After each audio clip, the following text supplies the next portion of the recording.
Tammy Burkhardt. I am doing a lecture and a homework problem from Chapter 7. We're going to be working on the bank reconciliation. We're going to do Paula Medical Company. This is problem 7-3. Let me write that down. Problem 7-3A in the 15th edition of the textbook. But I wanted to go through and talk quickly about what a bank reconciliation is just for a few moments. So first, what it is it's taking your company's books, right, what you've accounted for, whether you use Excel or QuickBooks or some other process accounting software, and taking that ending balance for a month, generally speaking it's for 1 month, and comparing that with what the bank has. And so you'll have some items in there that you know about because you've done them, like checks that have been written, that the bank doesn't know about because those checks haven't been cashed. And the banks will have some information like notes that they collect on your behalf, service fees, or if there is an NSF charge that you don't know about. And so you kind of start out with beginning balances with both, and we have a beginning balance, cash balance according to bank up here. We always start with the bank statement first, that number. And then down here in this second half, you have cash according to your company's books.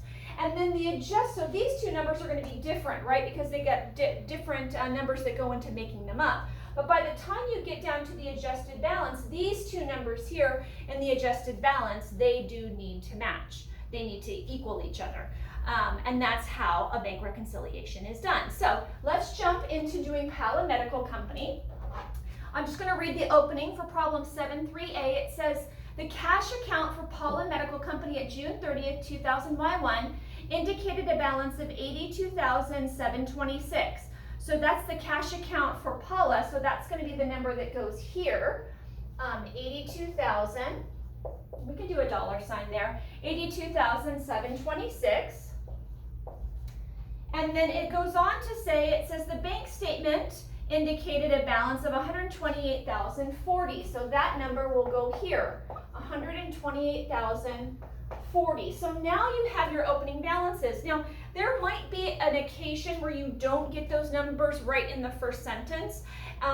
For instance, the bank, usually you get the bank number because that's right from the statement, but oftentimes you might not be given the company's books. You might be given like a beginning balance, like from the end of the previous month, the end of May. Then you might be given all of the deposits and all of the debits or all of the checks. And you might have to reconcile that out just to arrive at this number. In this case, we were given it. So we're just going to move on from there. So then we have some information. It looks like here it says, company, comparing the bank statement and the accompanied canceled checks and memos with the records revealed the following reconciling items. So we're just going to go, there's A through F.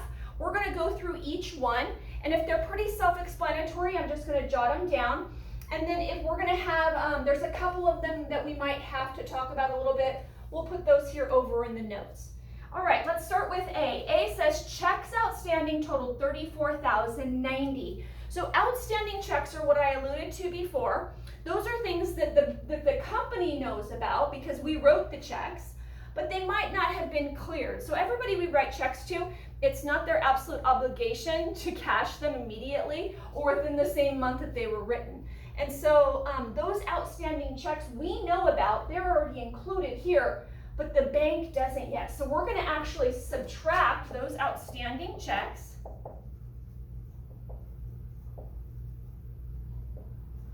And that amount, again, was $34,090. And since that's subtract, we'll just go ahead and put a parentheses around it just to remind us we're going to take that away. All right, going back to the problem. It's on B says a deposit of $18,430 represent a receipt of June 30th had been made too late to appear on the bank statement. So once again, this is something that we deposited into our account, right, this amount. It's called a deposit in transit. We know about it, right, because we collected all of those funds on the 30th. So it's already included here. But because it might have been past the cutoff time for the bank to acknowledge that on June 30th, they won't deposit that until the next day. But technically those were June funds. So that's called a deposit in transit. Once again, we know about it. The bank does not. So we'll call that deposit in transit. It's $18,430. And we're going to add that.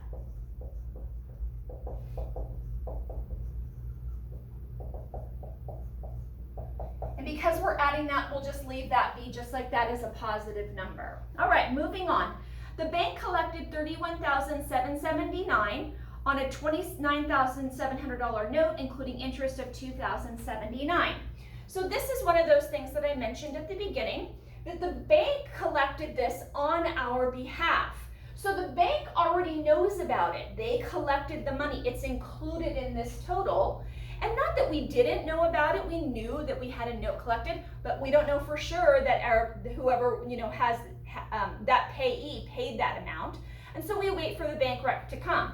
And so that is going to be an addition down here according to our company books.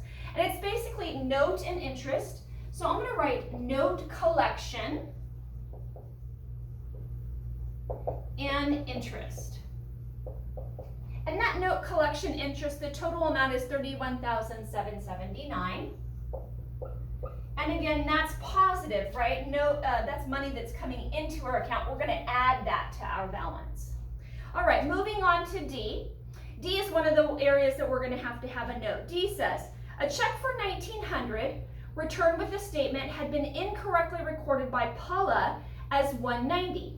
The check was in payment to an obligation for Skyline Supply Company. Okay, so once again, the check for $1,900 returned with a statement had been incorrectly recorded by Paula. So $1,900 and $190. So basically somebody forgot a zero, right? Could have been a data entry item. And so you kind of have to read this a couple times. Return with statement had been incorrectly recorded by Paula. So Paula did it wrong.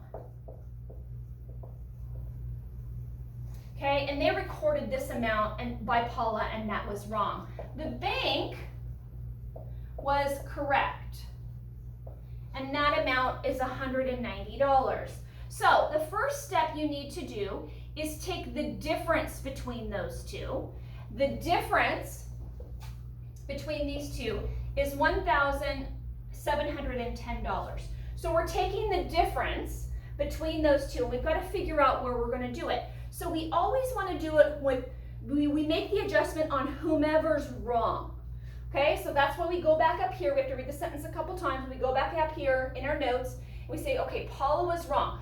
Paula then has to have the adjustment, okay, because they were wrong. The bank was correct. So it's correct here it's correct here in the bank account, and it's going to be incorrect down here. So that amount is going to be deducted for $1,710. Check error. And we could put who that was from. That was from, it told us. It was from Skyline. And that amount is $1,710.